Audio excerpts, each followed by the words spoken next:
Have you ever encountered true evil? Back in 2011, my uncle down in Mexico had got kidnapped by one of the cartels. They gave my entire family on my dad's side a ransom $10,000 and we would get him back. My dad called in people who owed him money and managed to get the 10 grand. He sent it down to the family down south and they paid the ransom for my uncle. All we got in return was my uncle's lifeless body. Unfortunately, this is how most cartel kidnappings have ended up. Larry Pollock, an American citizen living in Mexico, got kidnapped by a cartel, and what he basically had to say is that by day they are police officers and by night they are criminals, and the only reason he survived is because he managed to escape because he saw other bodies. There was a kid in my 6th grade class who loved designing his own custom shanks and then stabbing people in the arm or back with them. He had a look of pure joy on his face when he saw that he drew blood and caused suffering to another human. He was only suspended for a week the first 2 times he did this before they finally kicked him out of school after the 3rd time. Was a journalist on weekend duty. Got called out to a story. Guy claims his car was hijacked with his 2-year-old son in it. I met him at the police station. He seemed devastated. I was devastated. I mean, I'd done plenty of grisly crime stories, but a missing kid is next level awful. Next day I had my day off. The regular crime reporter called me. They'd arrested the dad and found the little boy's body at a rubbish dump. He did it out of revenge for his wife cheating. It still bothers me to this day how I could have felt so much sympathy for this man. I shook his hand, I cried with him. I'm usually very good at picking up when someone is off. Just goes to show you, true evil disguises itself very well. I felt like my aunt was pretty evil, and she was a kindergarten teacher no less. She pulled my arm out of its socket one time when I was 4 and she was helping me cross the road. I visited her when I was 16 and every opportunity she got she would whisper in my ear, "You are worthless. You are nothing, and just keep walking." The visit ended with her trying to strangle me after I took issue with her trying to force-feed my brother Ginger, and that was the last time my family spoke to her. I remember fantasizing about getting back at her in some way for a while, but then moved on with my life and grew up. Years later, she was being her typical self with my uncle, her brother, and berating him, calling him worthless, and he shot her in the head, killing her. It was a real tragedy for the family as he shot himself afterwards as well, but I certainly have not missed my aunt. In my job I have to interview convicted criminals for court purposes. They have committed all kinds of crimes: murder, domestic violence, child abuse. Some don't talk about their conduct, but some do. Most have no concept, or show no understanding or acceptance of how evil they are, which is pretty scary. They justify, minimize, blame others. I have an easy time putting them out of my mind after all these years at my job.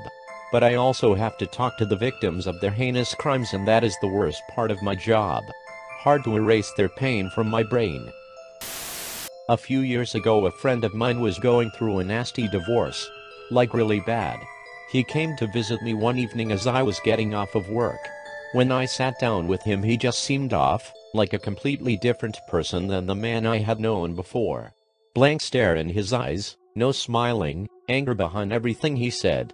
I chalked it up to the divorce and just thought to myself that he would get better when everything calmed down. I told my wife when I got home about seeing him and she agreed with my assessment. I bumped into his ex-wife and some friends a few days later at another work event. She was actually out celebrating their divorce being finalized, I think, and she invited my wife and I over to a house party. That would be the last time I saw her. My wife and I ended up not going to the house party, but the ex-husband did show up. He killed 9 people, including his ex-wife. About 10 years ago, I was walking in the city when I saw a motorcade of police stop in front of the courthouse. Tall, classy guy in handcuffs comes out, escorted by police. Gives me a wink and a smile. Confident. I thought it was just some other finance mogul who took it too far. Saw him in the news a week later. Guy stabbed and killed his 2 young children in a bathtub to get back at this cheating ex. I used to work with a woman years ago who was estranged from her husband. The day before her husband was going to take their daughter to Disney World, she smothered her daughter with a pillow and then tried, unsuccessfully, to end herself. I had a friend that would threaten to end herself every night and tell me it was my fault if she did it and everyone would know because I didn't love her as more than friends. It ruined me. And then she started dating my best friend and their relationship was volatile and abusive. Everything she said was lies. I believe she was truly a psychopath. The first boyfriend I ever had, we were both 16. He was a pathological liar and a sociopath. He slowly became possessive and controlling, wanted to be together constantly, would accuse me of wearing things that were too revealing, isolated me from my friends. When I tried to break up with him, he threatened to me and end my dog's life. He pushed me out of the, slowly, moving car while his grandmother was driving. I was dumb as a box of rocks and had no self-esteem, so I didn't know any better.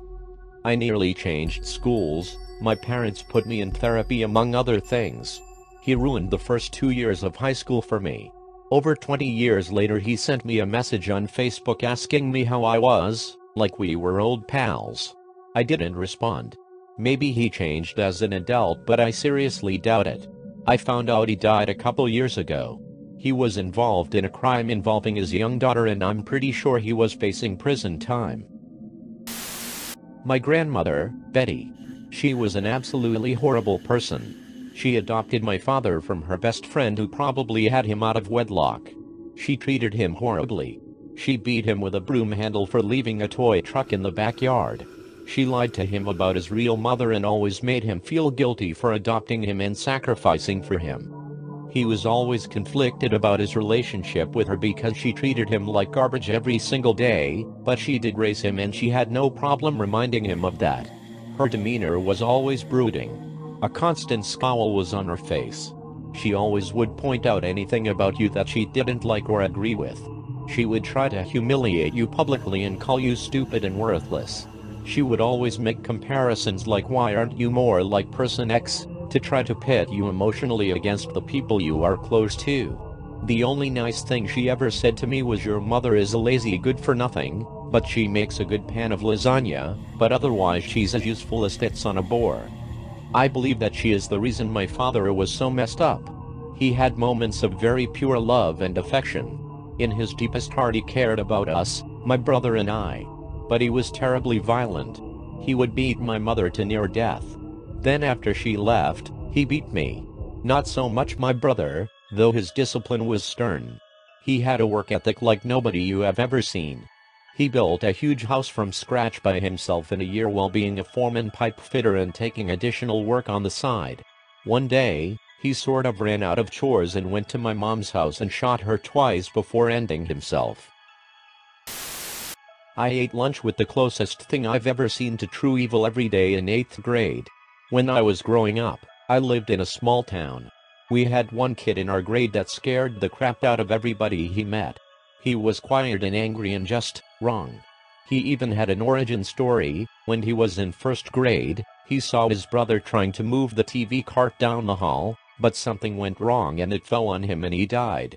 I don't know if he actually saw his brother die, but I do know they were in school at the same time and that his brother did in fact die when a TV fell on him at school.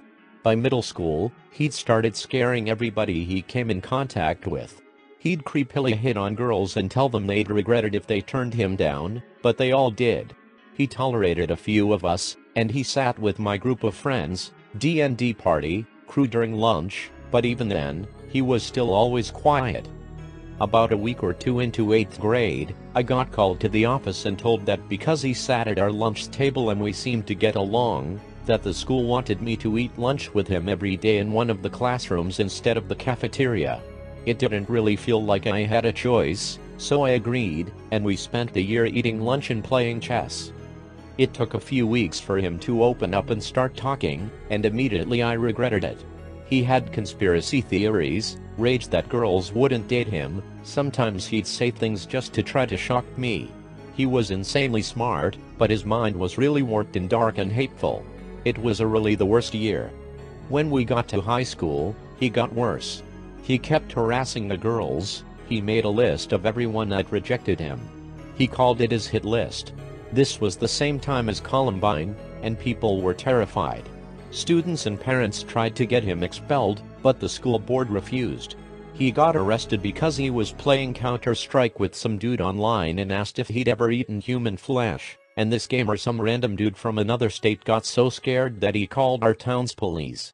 When the cops came, he pulled a knife on the cops, and they found several guns, maps of our school, lists of girls that rejected him, and a date circled on the calendar.